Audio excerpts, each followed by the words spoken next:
ఈరోజు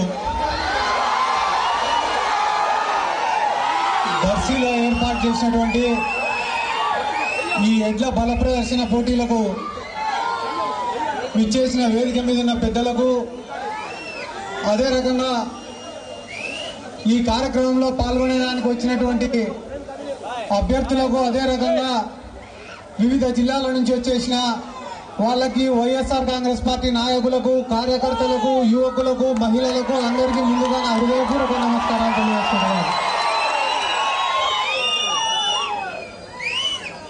గూచేపల్లి శివన్న మన దర్శి నియోజకవర్గానికి కాబోయే ఎమ్మెల్యే.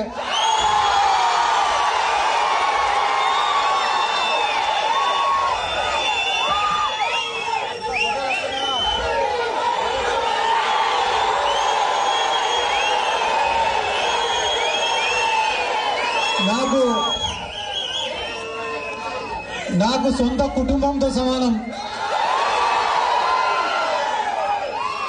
చాలా మంది రాజకీయ నాయకులు ఏదైనా అవసరం ఉంటే మాత్రమే మాట్లాడతారు, ఏదైనా అవసరం ఉందంటే మాత్రమే పలకరిస్తారు. కానీ శివన్న మాత్రం నేను ఎదగక ముందు నుండే, నేను ఎవరికి తెలియక ముందు నుండే కనీసం అంటే నెలకోసారి ఫోన్ చేసేవాడు. ఏమన్నా పరిస్థితులన్నీ బాగానే ఉన్నాయా, కుటుంబం బాగుందా, సమస్యలన్నీ పరిష్కారమైనాయా, ఇప్పుడన్నా ప్రశాంతంగా ఉన్నావా లేదా అని చెప్పి నిత్యం నా యోగక్షేమాలు తెలుసుకునేవాడు.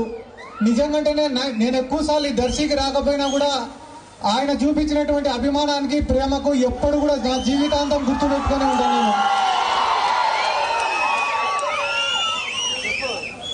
ఎందుకంటే తల్లిదండ్రులకు ఏదిరా ఎక్కువ సంతోషాన్ని ఇచ్చేదంటే బలమైన వారసత్వము.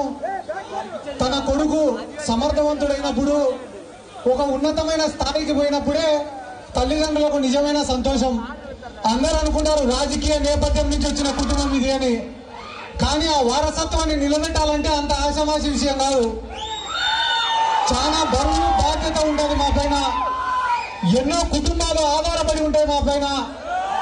ఈరోజు డాక్టర్ వైఎస్ రాజశేఖర రెడ్డి గారు కూడా ఆయన జీవితంలో ఎన్నో విజయాలను చూసింటారు.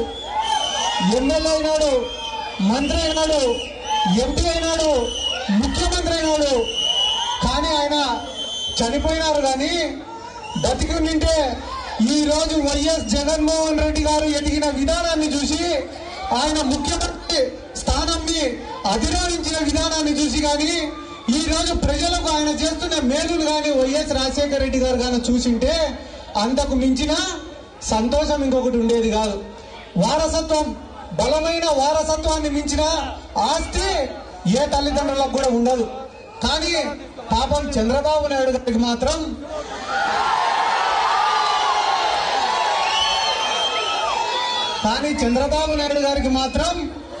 ఆ వారసత్వమే పెద్ద శాపం అయిపోయింది.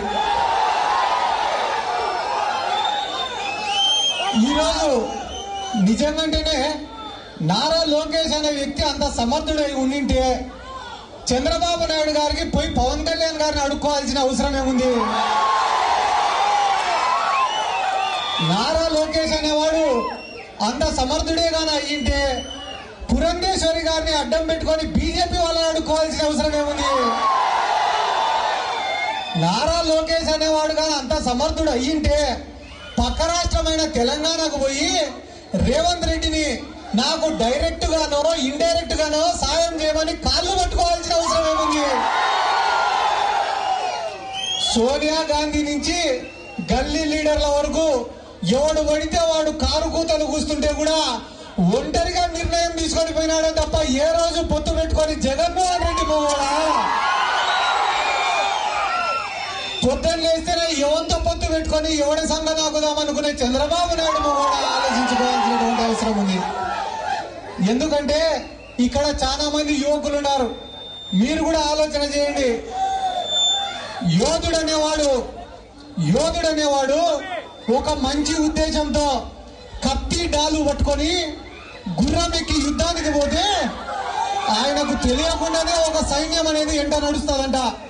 ఎప్పుడు ఒక మంచి ఉద్దేశంతో ఒక అడుగు ముందుకేస్తే జోబిలో ₹1 లెక్క లేకపోయినా, ₹1 డబ్బు లేకపోయినా బీదా బిక్కి అనే వాళ్ళు ఎదురొచ్చి మరి వాళ్ళ చేతిలో ఉండే ధాన్యాన్ని విరాళంగా ఇస్తారంట.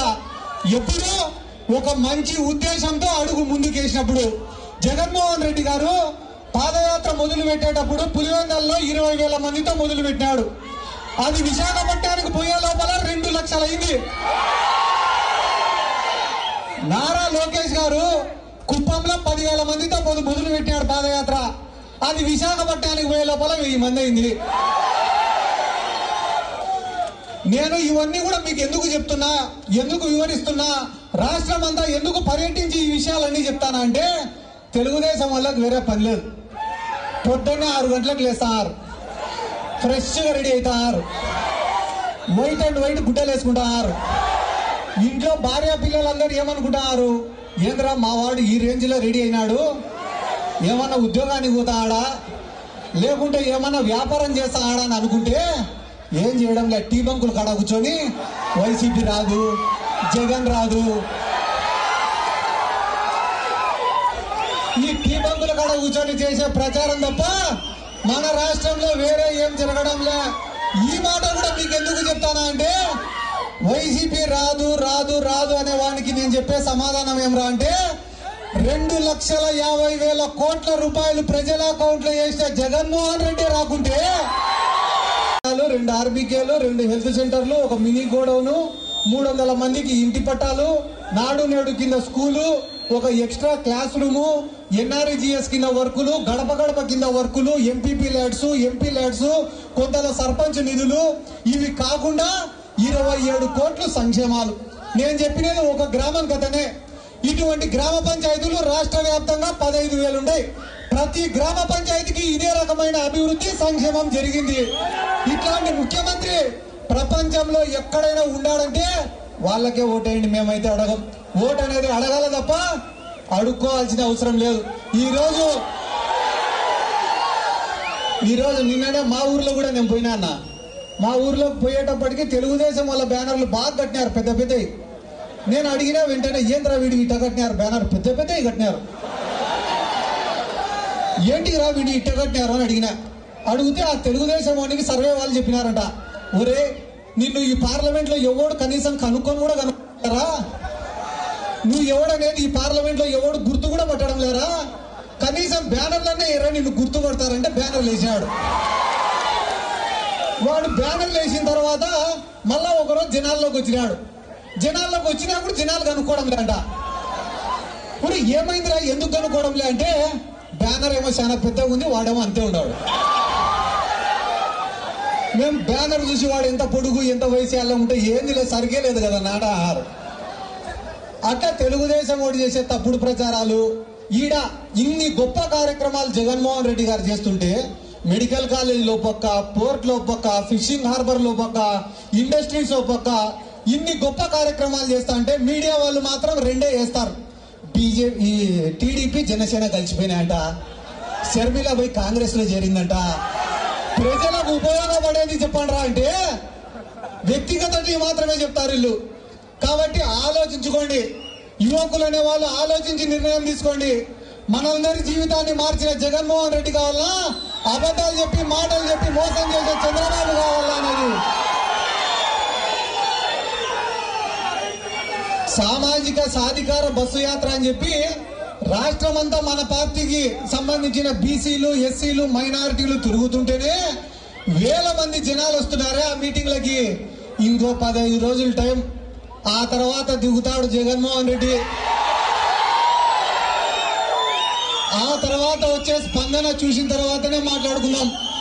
నేను కూడా ఎందుకు మా శివన్న పిలిచిన ప్రతిసారి ఆలోచన చేయకుండా వస్తా అంటే, నా మనసుకు దగ్గరైన వ్యక్తి. నేను కొంతమందిని అనుకుంటా, ఏమని అనుకుంటా, మా కర్నూలు హఫీజ్ అన్న కానీ, లేకుంటే మచిలీపట్నంలో పేరుని గిట్టు కానీ, మా శివన్న కానీ, అంటే నేను వైఎస్ఆర్ కాంగ్రెస్ పార్టీలో ఉండా జగన్ సార్ అభిమాని కాబట్టి 175 గెలిచాలని కోరుకుంటా. కానీ దాంట్లో కూడా ముఖ్యంగా మీలాంటి వాళ్ళు గెలిచాలని కోరుకుంటున్నా. నా నందికొట్కూరు నియోజకవర్గం భారీ మెజార్టీతో గెలిచాలని నేను ఎట్లయితే కోరుకుంటానో అంతే మనస్ఫూర్తిగా ఎటువంటి కల్మషం లేకుండా ఆ దేవుణ్ణి ప్రార్థిస్తానన్నా మీరు భారీ మెజార్టీతో గెలిచాలా. ఇక్కడ దర్శి నియోజకవర్గంలో మాకు గెలుపోవటంలో పైన పెద్దగా ఆలోచన లేదన్న. మా బెట్టింగ్ అంతా కూడా మెజార్టీ పైనే. కాబట్టి మీరు ఇట్లనే మీ కుటుంబ చరిత్రను నిలబెట్టే విధంగా మిమ్మల్ని నమ్ముకొని ప్రతి కుటుంబాన్ని కాపాడాలని చెప్పి ఎల్లప్పుడూ ఆ భగవంతుని ఆశీస్సులు మీ పైన మీ కుటుంబం పైన ఉండాలని చెప్పి దర్శి నియోజకవర్గం అంటే బూచేపల్లికి ఒక బ్రాండ్ గా ఉండాలని చెప్పి